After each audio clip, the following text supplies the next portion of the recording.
اللذيذة اللي كلنا بنحبها بطريقة سهلة ومظبوطة ولذيذة قوي ان شاء الله هتعجبكم. عملت قبل كده الحمصية والفولية، هسيب لكم لينك الوصفة بتاعتهم في صندوق الوصف.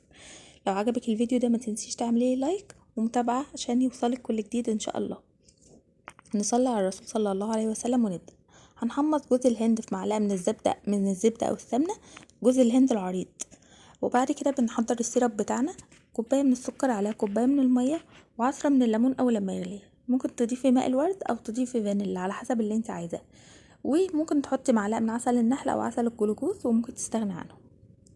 بنختبر بقى ان هو كده تمام، ان احنا بنجيب كوبايه من الماء الساقعه وبنحط فيها معلقه من العسل ده.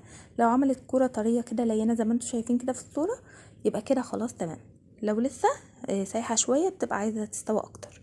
وبننزل عليها بقى بالجوز الهند بتاعنا وبنقلب كويس جدا، ولازم يكون بسرعه علشان خاطر ما ينشفش. بنكون مجهزين صينيه دهنينها بزيت او ورقه زبده ومدهونه برضو بالزيت كويس جدا، وبنحطها فيها وهي لسه سخنه عشان قبل ما تنشف. وانتي بتقسميها وهي لسه طريه علشان خاطر ايه ما تنشفش.